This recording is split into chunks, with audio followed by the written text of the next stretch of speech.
Ethan walked alone down the empty street, his hands deep in his jacket pockets. The night was cold, and the only sound was the crunch of his shoes on the pavement. The streetlights glowed faintly above, but one by one they began to flicker. He stopped and looked up. The flicker turned into a strange hum, low at first, then rising like a swarm of invisible bees. The air around him felt heavier, pressing against his chest. A blue light, soft but bright, spilled from the sky, bathing everything in an otherworldly glow. It was not like moonlight. It pulsed, almost like it was alive. His instincts told him to run, but his legs refused to move. The hum grew louder until it seemed to vibrate through his bones. The blue light widened, forming a perfect circle around him. The temperature dropped sharply, and his breath turned into mist. Ethan's heart pounded as the ground beneath his feet seemed to melt away, replaced by a strange weightless sensation. His body rose slowly, pulled upward by the light. The world around him blurred into streaks of shadow and color. He gasped for air, but the air was gone, replaced by something warm and thick that filled his lungs without choking him. Shapes appeared in the haze. At first, they looked like shadows, but as they drew closer, Ethan realized they were tall, thin figures with elongated limbs. Their eyes glowed with a soft silver light. They spoke in voices that blended like music, words flowing in a language he could not understand. One of them stepped closer, its long fingers holding a crystal-like object that pulsed in time with Ethan's heartbeat. It tilted its head as if studying him, then spoke in broken English. "Human, we need you to save us." Before he could respond, something invisible gripped his arms and legs. A net made of shimmering threads wrapped around him, pulling him forward. His feet brushed against nothing. There was no floor, no ground, just the endless blue light. The figures turned, guiding him toward a giant arched doorway made of liquid silver. The surface rippled like water, reflecting his own terrified face. As they moved closer, the doorway began to hum in harmony with the blue light, creating a strange, calming vibration that made his fear falter for a moment. Then he heard it. Screams. They were faint at first, but as the doorway grew larger, they became clearer. They were not human screams, but they carried a desperation that sent chills through him. The sound made the silver-eyed figures exchange quick, uneasy glances. One of them touched a panel on the wall, and the screaming stopped abruptly, replaced by a deep silence that was even more unsettling. The doorway parted in the middle like two halves of a curtain. Beyond it lay a vast chamber that seemed to stretch endlessly in all directions. The walls glowed faintly, covered with patterns that moved like veins under skin. Strange machines hummed quietly, their shapes twisting and shifting as if alive. At the center of the room was a platform surrounded by floating orbs of light, each one holding the faint outline of a human form inside. Ethan's breath caught. Men, women, even children, trapped inside the orbs, suspended in some kind of glowing fluid. They were motionless, their faces peaceful but unnaturally still. His stomach turned as he realized they were alive, but not awake. The silver-eyed figures guided him toward the platform. His heart pounded so hard he could feel it in his ears. The figure holding the crystal stepped forward again, its glowing eyes locked on his as it raised the crystal between them. "You are different," it said, its voice low but trembling. "Only you can save our kind." The crystal's light flared, bathing Ethan in a warmth that sank into his skin. For a moment, he felt a strange connection. Images flashed in his mind, a burning sky, towers crumbling into dust, creatures like the ones before him lying weak and lifeless, a world dying slowly. Ethan pulled back, gasping, the images fading as quickly as they came. "Why me?" he demanded, but his voice shook. The figure did not answer. Instead, it turned toward a tall door on the far side of the chamber. The net tightened around Ethan, forcing him to move. He stumbled forward, his eyes darting to the motionless humans around him. Every one of them seemed to be waiting for something, some unseen signal. A deep unease twisted in his chest. The tall door slid open without a sound. A rush of warm air poured out, carrying with it a scent Ethan couldn't identify, sweet, metallic, almost like blood mixed with flowers. The room beyond was darker, the light dim and red. In the shadows, he thought he saw movement. A figure, smaller than the tall aliens, crouched low and watching him. Its eyes reflected the red light, unblinking. One of the silver-eyed aliens placed a long hand on his shoulder, its grip surprisingly gentle but unyielding. "Do not fear," it said, though the tremor in its voice betrayed its own unease. "They are waiting for you." Ethan's pulse raced as he stepped across the threshold. The doorway sealed shut behind him with a soft hiss, trapping him inside. The darkness seemed to press in, swallowing the blue light entirely. Somewhere ahead, the sound of slow breathing echoed through the room. He took a cautious step forward, his eyes straining to see. Then from the shadows, a soft voice spoke, clear, human, and trembling. "You shouldn't be here." Ethan froze when he heard the voice. It was close, coming from somewhere to his right. His eyes tried to adjust to the dim red glow, but the shadows were thick, almost alive. He stepped carefully, his shoes making the faintest sound on the strange smooth floor. Then he saw her, a young woman inside a transparent pod, her face pale but her eyes wide open. She was awake, watching him. Her hands pressed against the glass and her lips moved quickly. "They will take you soon," she whispered, her breath fogging the surface. "Don't fight here. They'll only make it worse." Before Ethan could ask who they were, the sound of a door sliding open echoed behind him. The silver-eyed alien stepped in, the crystal still in its hand. Its gaze went straight to the woman in the pod. She closed her eyes quickly and pretended to sleep. The alien said nothing, only gestured for Ethan to follow. The shimmering net tightened around him again, pulling him toward another corridor. They walked in silence, the walls glowing faintly with patterns like veins of light. The air was warm, but carried a faint metallic taste that made Ethan's stomach turn. The corridor opened into a massive chamber, brighter than any place he had seen so far. Rows upon rows of pods floated in midair, each holding a human.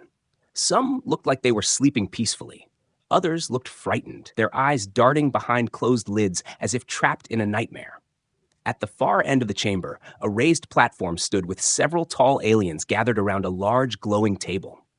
The surface of the table shifted like water, showing images that moved and changed. Alien cities, desolate wastelands, and strange symbols. When Ethan and his escort approached, one of the aliens looked up. This one was different, taller, its eyes glowing brighter, its robe embedded with tiny lights that pulsed with every movement. It spoke in its own language, the words fast and sharp. The one holding Ethan responded in the same tongue, its voice softer, almost hesitant. The tall alien stepped down from the platform and circled Ethan slowly, studying him from head to toe. Then, in careful English, it spoke. "You will help us. Your body, strong. Your blood, pure. Our species is fading." It moved to the table and touched the surface, changing the image to show its homeworld. Ethan saw massive structures broken and leaning, skies filled with swirling clouds the color of rust, and vast deserts where nothing moved. The image shifted again, alien infants lying still, their skin pale and eyes closed forever. Ethan felt a heavy weight in his chest. "Why me? Why humans?" he asked. The alien leader's silver eyes met his. "We cannot make life anymore. We are ending. But humans can give us a future. Together, we survive." It gestured to the hundreds of pods around them. "These are chosen. You are not first, but you may be last hope." Ethan's mind raced. The thought of being forced into some kind of breeding program made his stomach twist. Yet when he looked again at the images of the alien children, something inside him shifted. They weren't asking for war or conquest. They were asking for survival. The leader touched the table again, and the glowing surface rose into the air, forming a projection of two interlinked DNA strands, one human, one alien. They merged slowly until a new, glowing pattern appeared. "Hybrid," the leader said simply. "Our future." Suddenly, a loud metallic bang echoed from somewhere above. The lights in the chamber flickered, and several of the aliens stiffened, their eyes narrowing. The leader barked something in their language, and two guards ran toward the sound. Ethan noticed the way the aliens exchanged uneasy glances. There was fear here, even among the ones in charge. The alien holding the crystal stepped closer to Ethan and lowered its voice so only he could hear. "Not all want this future. Some want no humans. They will stop it. They will stop you." Before Ethan could ask more, the lights steadied again, and the leader ordered the guards to return. The crystal in the alien's hand glowed brighter, and the net around Ethan loosened. "You will rest," it said. "Tomorrow, we begin tests." The word tests made his skin crawl. He didn't ask what kind. They didn't seem like the kind to answer. They led him to a small room with a low bed made of some soft, glowing material. There were no windows, only walls that shifted in color from pale blue to white. As soon as the door closed, Ethan sat down, trying to breathe slowly. He thought of the young woman in the pod, the way her eyes had pleaded with him. She knew something he didn't, something dangerous. Then, faintly, he heard it again. A voice, not from the door, but from somewhere in the wall. If you want to live, don't trust them. The voice was hurried, almost panicked. There's another way out. Ethan's eyes darted around the smooth walls, but he saw nothing. The voice didn't return. The silence felt heavier now, as if the walls themselves were listening. He lay back on the bed, but sleep didn't come. Every time he closed his eyes, he saw the endless rows of pods, the lifeless alien children, and the silver-eyed leader's words echoing in his head. You may be last hope. A loud chime echoed through the small room, pulling Ethan from a restless half-sleep. The walls shifted from pale blue to bright white, and the door slid open without a sound. The same silver-eyed alien from before stood there, holding the glowing crystal. Come, it said, its tone firm but not unkind. Ethan rose slowly, his muscles aching from tension more than rest. The alien turned, leading him down a long corridor where the walls seemed to ripple like liquid as they passed. They entered a vast observation deck. Beyond the clear wall stretched a planet so large it filled the entire view. Half of it was bathed in a dim, dying light, the other half hidden in swirling storms the color of blood. Enormous towers jutted from the surface, many of them crumbling, and vast cracks split the land like deep scars. Ethan felt a shiver crawl down his spine. The alien stepped closer to the glass and gestured toward the devastation. Our home, it said softly. Once full of life, now fading. The alien touched a panel on the wall, and images began to flash across the glass. Its people, once strong and proud, now weak and thin.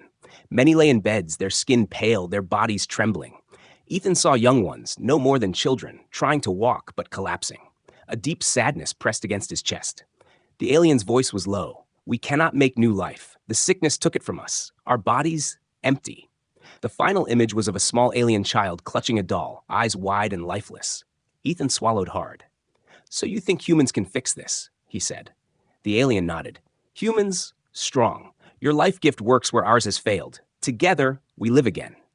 It turned to face him fully. Without you, my people will die. Ethan's mind spun. He thought of Earth, of his friends and family who had no idea he was gone. He thought of the rows of human pods he had seen. And what if we say no? He asked. The alien's expression didn't change, but its voice held a weight that made his stomach tighten. There is no no. The choice was made when you were brought here. The alien motioned for him to follow again. They walked through another corridor until they reached a wide, circular room. The air here felt warmer, thicker. At the center stood a cylindrical chamber filled with glowing liquid. Tubes and cables stretched from the chamber to strange machines that pulsed with slow, steady light. Around the walls, alien scientists worked silently, their long fingers tapping on translucent panels that shifted with color. The leader from before appeared, its tall frame moving with a calm authority. This is where we begin, it said. We will learn if you are compatible. The word hung in the air like a threat. Ethan glanced at the glowing chamber, his pulse quickening. And if I'm not, he asked. The leader's gaze didn't waver. Then we find another. Two aliens approached, their movements precise, and began attaching thin bands around Ethan's wrists and neck. The bands glowed faintly, and a wave of warmth spread through his body. The leader watched closely, its silver eyes reflecting the chamber's light. You will feel visions, it said. Do not fear. They show you our truth. The moment the bands activated, Ethan's mind was flooded with images, not just pictures, but sensations. He felt the heat of alien suns, the cold of endless nights. He saw their cities when they were alive with color, markets bustling with strange foods and music that made the air hum. He saw the sickness spread, like a shadow creeping over everything. One by one, their children stopped being born. Entire families vanished within a generation. The visions shifted. Humans standing beside aliens, building together, laughing together. Then, humans holding alien infants in their arms, their mixed features strange but beautiful. The image ended with a single phrase in Ethan's mind. The future is both. The bands powered down, and Ethan staggered slightly. His chest felt tight, his thoughts a tangled mess. The leader stepped closer. "Now you understand," it said quietly. "We do not take because we wish to. We take because time is ending." Ethan wanted to believe them, but the memory of the whispered warning from the woman in the pod haunted him. There was something they weren't saying, something hidden behind all this talk of survival. Before he could ask, the deck shook violently under his feet. A deep alarm blared through the chamber, and the walls glowed with urgent red light. The scientists hissed in their own language, and the leader barked sharp orders. The silver-eyed alien who had brought him here grabbed his arm. "We must go," it said. "It is not safe here." Ethan glanced at the leader, who was already surrounded by guards. Through the glass wall of the chamber, he saw a sudden flash of light in the distance, followed by a shockwave that rattled the floor again. As they hurried into the corridor, Ethan caught sight of something in the shadows. Dark figures moving quickly, their forms different from the silver-eyed aliens. Their eyes glowed faint orange, and they carried long, jagged weapons. The alien holding Ethan pushed him faster. "Not all are with us," it said in a hurried whisper. "Some want the sickness to end everything." They rounded a corner, and a blast tore through the wall behind them, spraying shards of glowing metal. Ethan stumbled, but the alien pulled him upright. Ahead, a heavy door slid open, revealing a dim passage. "This way," the alien urged. "If they find you now, the tests will not matter. You will be dead before tomorrow." Ethan stepped inside, the door sealing shut behind them. The silence returned, but it felt even heavier now. Somewhere in the distance, muffled voices and the sound of rushing feet echoed. He realized then that his survival was no longer just about escaping. He was caught between two sides of a war he didn't understand. The passage they entered was narrow and dim, the walls made of some smooth, dark material that seemed to absorb the light. Ethan's footsteps echoed softly as he followed the silver-eyed alien deeper into the shadows. The air felt cooler here, carrying a faint scent of metal and something sharp, almost like burnt stone. The alien moved quickly, glancing over its shoulder as if expecting someone to follow. "Where are we going?" Ethan asked in a low voice. "A place they do not watch," the alien replied without looking back. "We need time before the leader calls for you again." They turned a corner, and the corridor opened into a small chamber. A single dim light hung from the ceiling, casting long shadows across the walls. In the center of the room stood a tall cylinder of glass, filled with swirling mist. Ethan stepped closer, trying to see what was inside, but the alien raised a hand to stop him. "That is for healing," it explained, "for those hurt in the fights." Ethan's brows furrowed. "Fights? You mean the attack we just saw?" The alien nodded.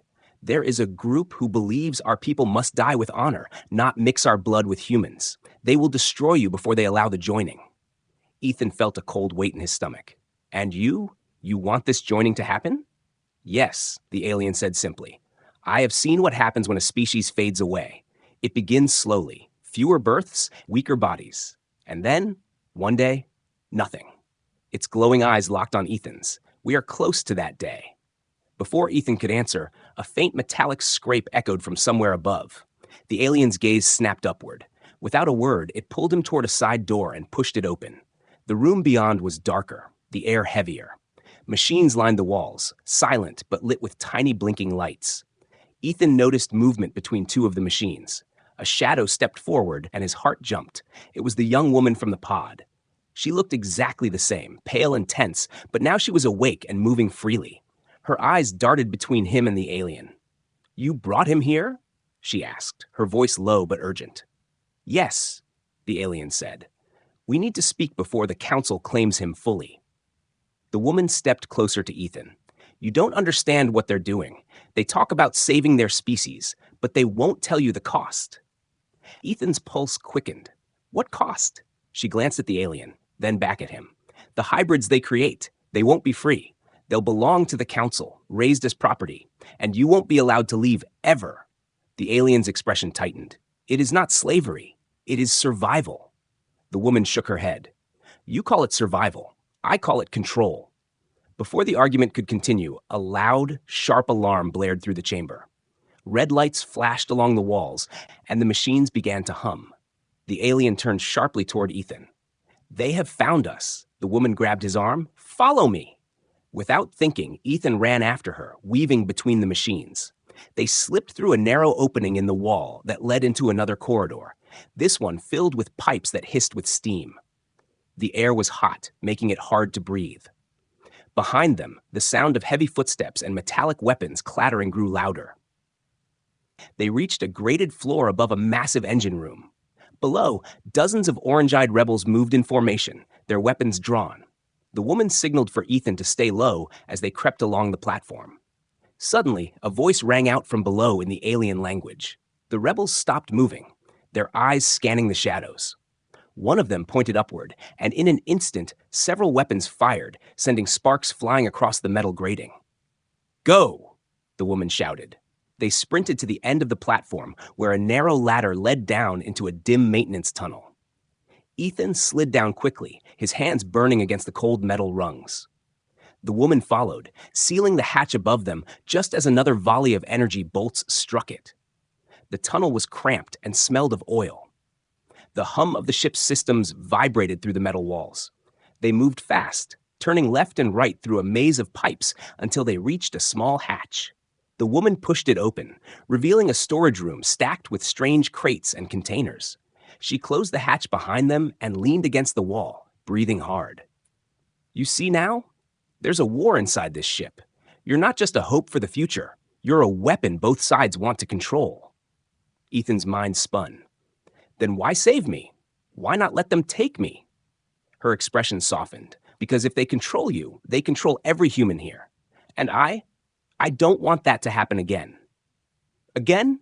Ethan asked. She hesitated, then lifted the sleeve of her arm. A faint series of marks glowed under her skin, like small scars in a pattern.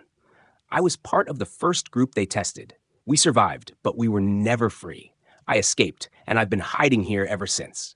Before Ethan could respond, the wall to their left shuddered violently. Dust and small fragments fell from the ceiling. The woman's eyes widened. "They're breaching the room." Ethan glanced at the crates around them. "Is there another way out?" She nodded toward a small service hatch near the floor. "It leads to the lower decks, but it's dangerous. The systems there are unstable." The pounding on the wall grew louder. Sparks shot from the metal as the rebels tried to cut through. Without wasting another second, Ethan dropped to his knees and yanked the hatch open. A rush of hot air blasted into his face. The woman crawled through first, her movements quick. Ethan followed, pulling the hatch shut behind him just as the wall gave way and shouts filled the storage room. The narrow shaft was pitch black, except for the faint red glow from warning lights. The air was thick, making it hard to breathe. They crawled forward, their hands scraping against the rough surface. Somewhere ahead, the sound of rushing water and deep mechanical groans echoed through the darkness. The woman stopped suddenly and turned her head toward him. "From here on," she whispered, "every step could kill us." The shaft grew narrower as they crawled forward, the metal walls pressing close to Ethan's shoulders. The air was hot and heavy, filled with the steady hiss of steam escaping from unseen pipes. Drops of warm condensation fell from above, landing on his neck and making him flinch. The woman moved quickly ahead of him, her body almost blending into the shadows. Every so often, she would pause, listening for sounds beyond the hum of machinery. They reached a bend where the shaft split into two paths. She pointed to the left. "That way leads deeper into the lower decks," she whispered. "The right path will take us toward the maintenance hub, but it's closer to their patrols." Ethan hesitated. Lower decks sound safer. Her eyes narrowed. Safer, maybe, but more dangerous in other ways. The lower decks were damaged years ago. Systems fail there. Some rooms have no air. And things live there now.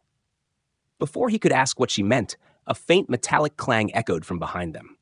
The sound repeated, faster this time, footsteps crawling through the shaft. She didn't wait. "Left, now," she ordered, and they hurried down the darker passage. The air here was thicker, and an odd smell lingered, stale, mixed with something sour and electric. The walls were damp, and the floor vibrated faintly under their hands. Far ahead, a dull red glow lit the shaft. When they reached it, the space opened into a circular chamber where steam vents hissed from the floor. Rust covered the metal walls, and water dripped steadily from broken pipes above. In the center of the chamber lay a cracked metal grate. Beneath it, Water churned slowly, reflecting the red light in strange patterns. Ethan leaned closer but quickly stepped back when something moved in the dark water, a shadow gliding just beneath the surface.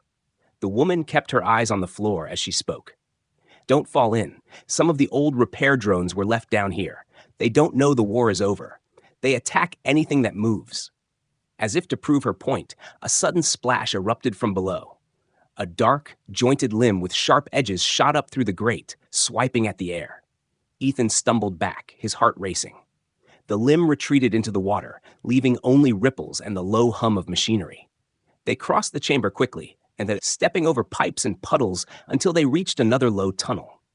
This one was colder, the air carrying a faint metallic taste that clung to Ethan's tongue. The woman moved ahead, ducking under a series of hanging cables that sparked faintly. "Don't touch them," she warned. "The power surges here are unpredictable."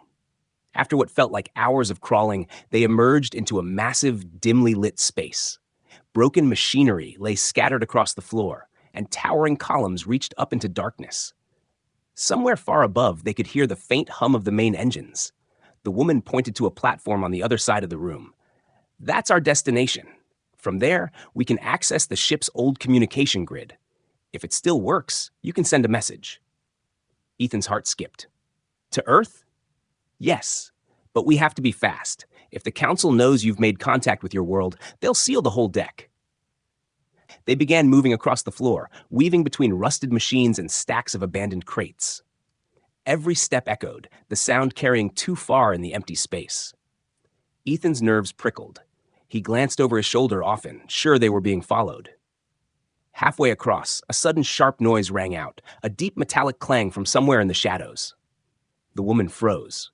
Ethan strained his ears and heard it again, closer this time. Then came the sound of metal scraping against metal, and a low, mechanical growl. Shapes emerged from the darkness, 3 hulking machines, their bodies covered in rust and deep scratches. Their eyes glowed faint blue, and their movements were unnaturally smooth. Each carried long, bladed arms that twitched as they scanned the room. The woman's voice was tense. "Old security units. Don't let them corner you." The nearest machine moved faster than Ethan expected, crossing the space with long, heavy strides. He ducked behind a crate as the blade slammed into the metal where he had been standing, sending sparks flying.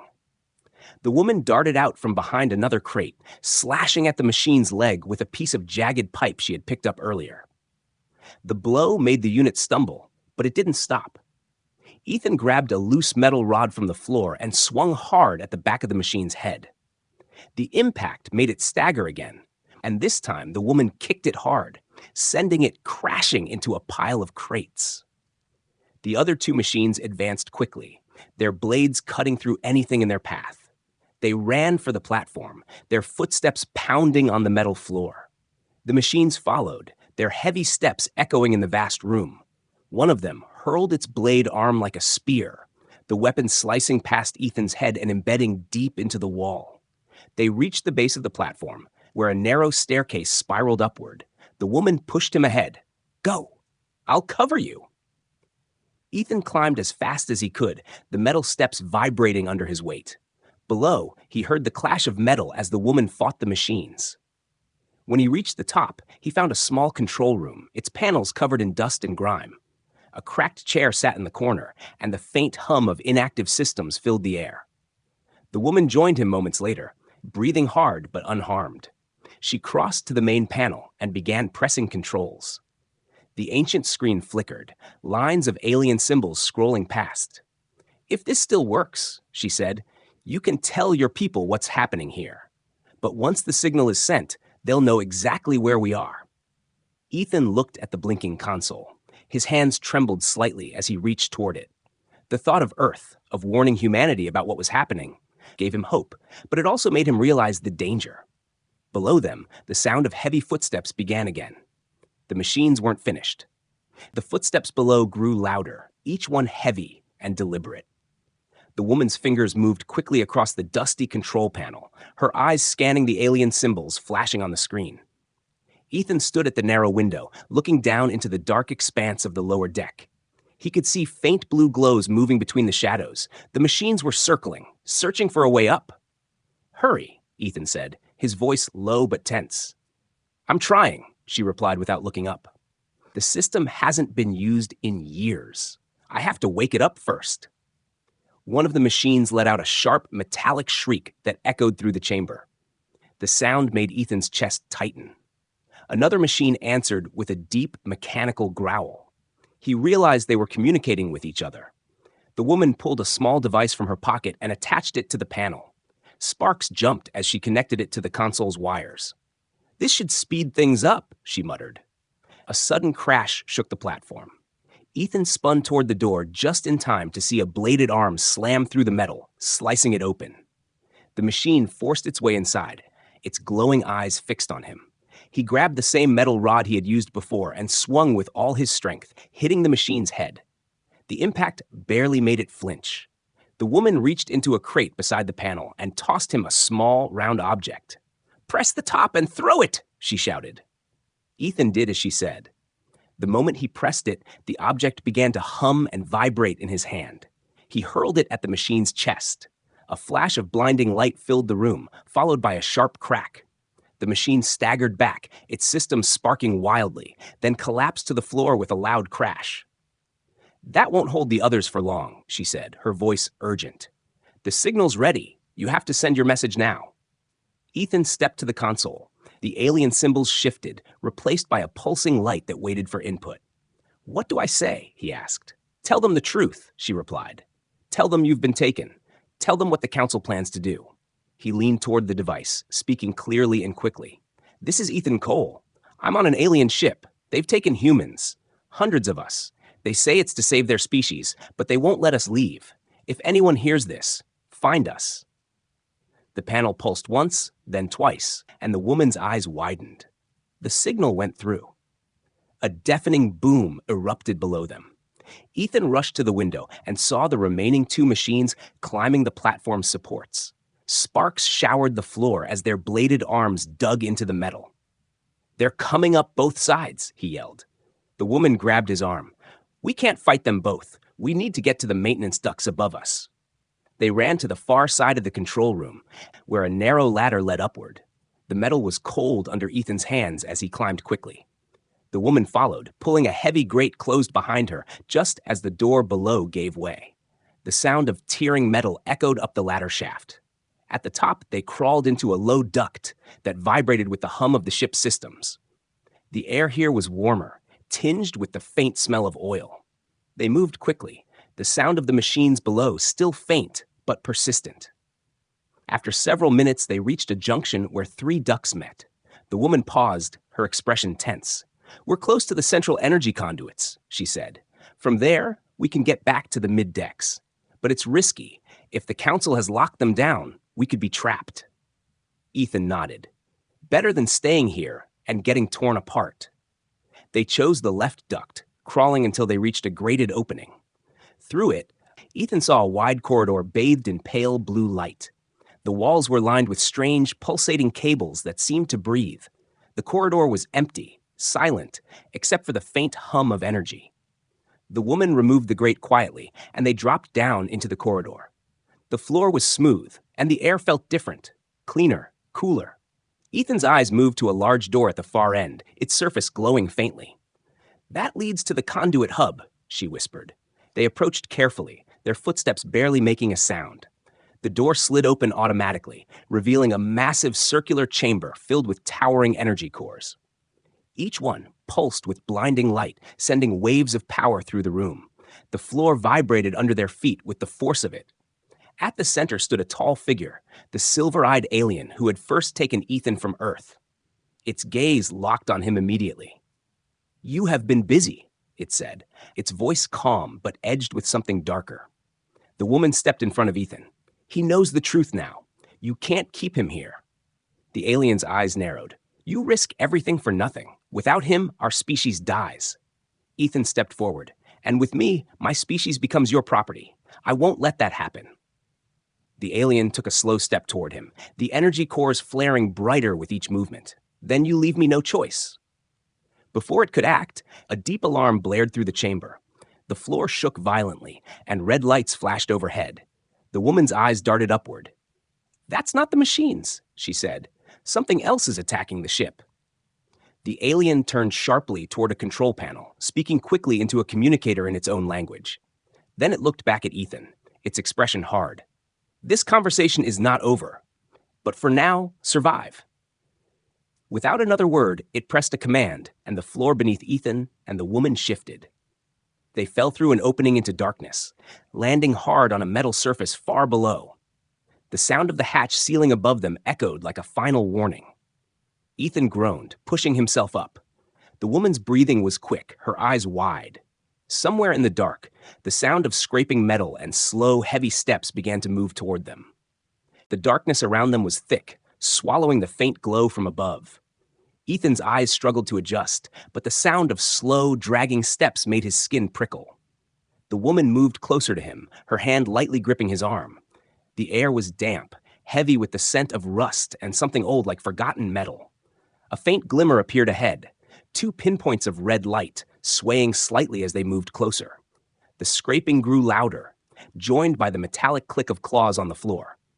Ethan's heart pounded, and he took a step back, only to bump against a wall of cold steel. The woman's voice was barely a whisper. "It's not council guards. It's worse."